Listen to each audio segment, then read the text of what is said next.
सुर्खियों में प्रस्तुत है महात्मा गांधी की 150वीं जयंती पर एक विशेष श्रृंखला। आज का विषय है सतत विकास की अवधारणा में गांधी दर्शन की प्रासंगिकता।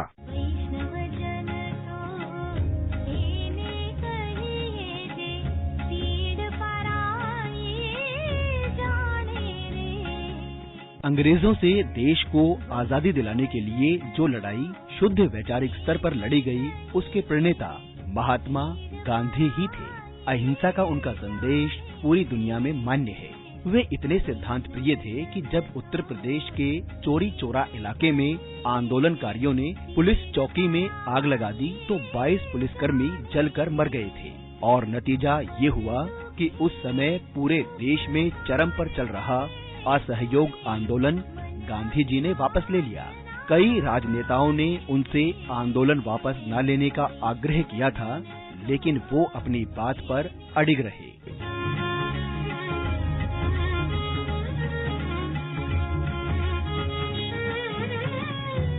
आज की चर्चा में प्रतिभागी हैं गांधीवादी विचारक प्रोफेसर हिमांशु रॉय और संजय सिंघा। संचालन कर रहे हैं पत्रकार रवि पराशर।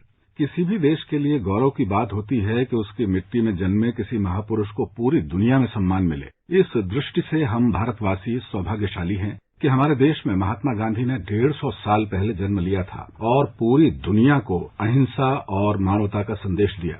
2 अक्टूबर को देश भर में बड़े पैमाने पर गांधी जयंती मनाई जाएगी, तो हम फिर एक बार अहिंसा और सत्य के महान दर्शन को याद करेंगे और अपने जीवन में गांधी जी के मूल्यों को अपनाते रहने का संकल्प लेंगे। चर्चा में सबसे पहले समझते हैं कि सतत विकास आखिर होता क्या है। विकास प्रकृति का स्वाभाविक गुण है। इस लिहाज से किसी भी मामले में स्वाभाविक विकास भी सतत प्रक्रिया है, जैसे निर्जन में कोई पौधा उगाए और बढ़ता रहे। लेकिन दूसरा कॉन्सेप्ट है कि शेरशाह सूरी ने जीटी रोड बनवाया और योजनाबद्ध तरीके से उसके दोनों ओर सघन वृक्षों की छाया पथिकों को मिले, इसके लिए पौधे रोपवाए गए और बड़े होने तक उनकी देखभाल की गई।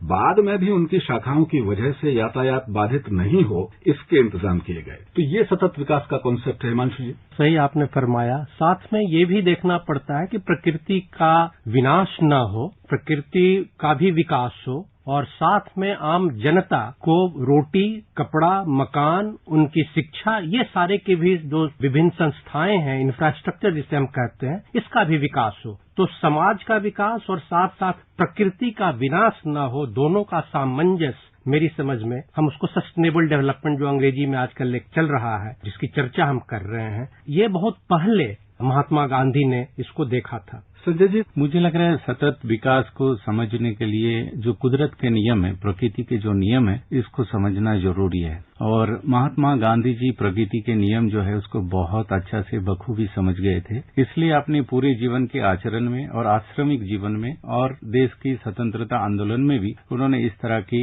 बात और एक तरह से आबोहवा और वातावरण उन्होंने निर्माण किया। और उस निर्माण में उन्होंने देश के जो आर्थिक पिछड़ापन है, जो बेरोजगारी थी उस समय, अशिक्षा रहा और स्वास्थ्य की भी परिसेवा जो था, इन सब चीजों में बहुत सारी रचनात्मक गतिविधि उन्होंने शुरू किया था। स्वतंत्रता के बाद इस तरह की बहुत सारी गतिविधियों को सरकार ने शामिल किया और आज की सरकार भी उसी रास्ते में चल रहा है। और महात्मा गांधी जी अपने जीवन में बार बार इस चीज को दोहराया है कि हमें प्रकृति पूरक जीवन शैली की आवश्यकता है। और मुझे लगता है कि सरकार जब कोई निर्णय लेता है तो शायद एक बहुत बड़ा जनसंख्या को ध्यान में रख के उन्हें निर्णय करना पड़ता है और बहुत कम समय में उन्हें नतीजा भी देना होता है। लेकिन उसके परिणाम तात्कालिक कुछ अच्छा आता है, लेकिन बाद में जाके बहुत स्थायी नुकसान हो जाता है। हिमांशु जी, आपने कहा कि सतत विकास, सस्टेनेबल डेवलपमेंट वो होता है जबकि विकास भी हो, इंफ्रास्ट्रक्चर भी बढ़े और कुदरत का, प्रकृति का विनाश भी ना हो, बल्कि उसमें भी संवर्धन साथ साथ होता रहे। गांधी जी चाहते थे कि ग्राम विकास पर सबसे पहले जोर दिया जाए, लेकिन आज हम गांव देखते हैं किस हालत में है। हम जानते ही हैं कि नरेंद्र मोदी सरकार ने हालात को सुधारने की ठोस पहल मेरे हिसाब से शुरू की है। भारत सरकार की अलग अलग नीतियों के माध्यम से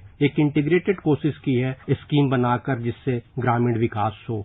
संजय जी, जैसे स्वच्छता अभियान का जिक्र हिमांशु रॉय जी ने किया, तो गांधी जी ने स्वच्छता का महत्व बहुत साल पहले, बहुत वर्ष पहले रेखांकित कर दिया था। आश्रम में जब उनकी पत्नी कस्तूरबा ने कुछ सवाल उठाए थे, लेकिन आजादी के बाद देश के समाज जीवन पर इसका अनुकरणीय असर जितना पड़ना चाहिए था उतना मुझे लगता है नहीं पड़ा। अब मोदी सरकार ने, जैसा कि हिमांशु जी ने जिक्र किया, कि स्वच्छता अभियान देश भर में चलाया है, जबकि स्वच्छता इंसान के मूल स्वभाव में है। तो ऐसा क्या हुआ कि इंसान अपना मूल स्वभाव से भटक गया? आज से लगभग 100 साल पहले महात्मा गांधी ने स्वच्छता को लेकर गुजरात विद्यापीठ में एक भाषण प्रस्तुत किया था और उसमें स्वच्छता से मतलब उन्होंने कहा था आदर्श, समाज, प्रतिष्ठा। ये 3 शब्द की एक वाक्य उन्होंने ग्राम सेवक और विद्यार्थियों के बीच में रखा था। गांधी की जो झाड़ू है केवल पॉलीथीन साफ नहीं करता, वो मन को भी साफ करता है और वो बहुत जरूरी है। वो झाड़ू लगाना वो हमारे देश में होना जरूरी नहीं है, क्योंकि एक तरफ हम देखेंगे कि हमारी वैज्ञानिक बहुत ज्यादा तरक्की की है, लेकिन इनके लिए काम करना जरूरी है जो लोग सबसे पिछड़े हुए हैं, जिनका जरूरत है, क्योंकि उनको अगर जब प्रतिष्ठित नहीं करेंगे तो ये एक सामाजिक प्रतिष्ठा का बहुत बड़ा सवाल है। और मुझे लग रहा है कि आदर्श समाज के लिए जो महात्मा गांधी जी का जो सोच है वो पूरी स्वच्छता जो हमारे अभियान है सरकार के उस दिशा में होनी चाहिए। तो महात्मा गांधी इस चीज के ऊपर बहुत ज्यादा बात की है और उस पर हमें ध्यान देने की जरूरत है।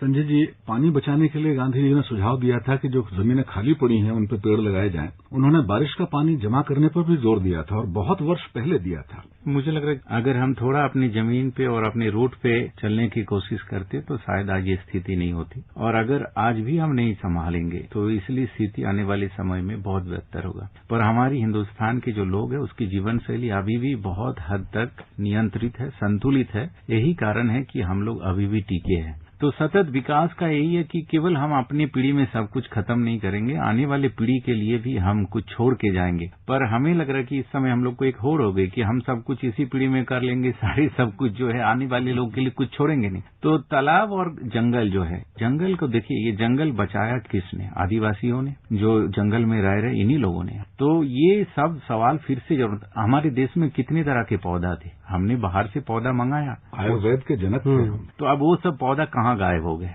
तो क्या हम इस पे काम कर सके कि आने वाले 30-40 साल में हमारे देश में जितने पुराने पेड़ पौधा थे उनको हम फिर से जिंदा रखेंगे? जितने सरोवर, जितने नदियों के नाम हमारी किताबों में मिलते हैं, क्या हम उसको फिर से रिवाइव कर सकते? तो अगर हम थोड़ा कोशिश करेंगे 20-25 साल के एक लंबा प्लान लेके कि हमें यहाँ तक पहुंचना है, तो मुझे लग रहा है हम लोग कर लेंगे, क्योंकि हिन्दुस्तान के पास बहुत बड़ा युवा शक्ति है इस समय। तो एक लाइन में ऐड कर दूं कि हम प्रकृति से उतना ही लें जितनी हमारी जरूरत हो, और गांधी इसको बार बार जिक्र इसका करते थे। बहुत सारी बातों में ये निकल के आया है अभी तक जितनी बातें हुई हैं कि सतत विकास का जो मॉडल था गांधी जी का, उसमें बहुत छोटी छोटी सूक्ष्म बातों पर उनका ध्यान था, और जो गांधी जी बहुत पहले कह गए वो अब चीजें हो रही हैं। जैसे कि 1947 में दिल्ली में एक प्रार्थना में उन्होंने बारिश के पानी के प्रयोग की बात कही थी और कहा था कि उस पानी से फसलों की सिंचाई होनी चाहिए। हमें पता है कि इसके करीब 60 साल बाद 2006 में जो स्वामीनाथन आयोग ने सिंचाई का संकट दूर करने के लिए वर्षा के जल के इस्तेमाल की बात कही। प्रोफेसर हर्बर्ट ने एक किताब एडिट की है, servicing the century facing cloud chaos. उसमें अहिंसा, सम्मान, स्थायित्व और इंसाफ को पृथ्वी को बचाए रखने के लिए जरूरी बताया गया है। ये चारों ही सिद्धांत गांधी जी ने अपनाए थे,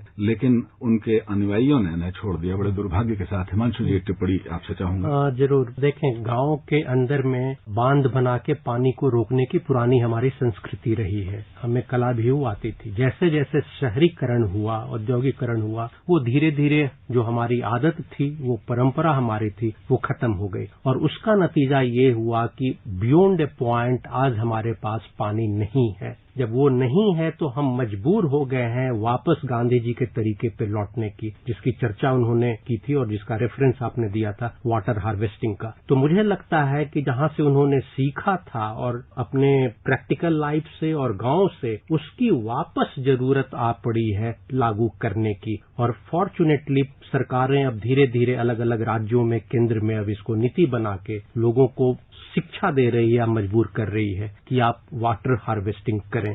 सरकार सतत यानी स्थायी विकास के लिए गांधी दर्शन को अपनाने की सोच रही है, जैसा कि हमें पता है कि सोच रही है, तो बहुत अच्छी बात है। देर आयत दुरुस्त आयत। अब भी हम जीवन में गांधी दर्शन को अपना लें तो धरती को बचाया जा सकता है, ये तय बात है। हिमांशु जी और संजय जी, सार्थक चर्चा में आप स्टूडियो में मौजूद रहे, इसके लिए आपको बहुत बहुत धन्यवाद। रवि जी, शुक्रिया आपका बहुत बहुत धन्यवाद।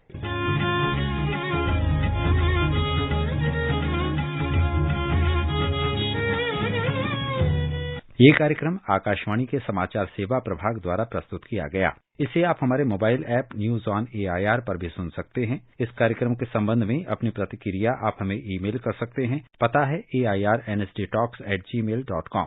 ये कार्यक्रम फिर से सुनने के लिए लॉग ऑन करें हमारी वेबसाइट newsonair.com।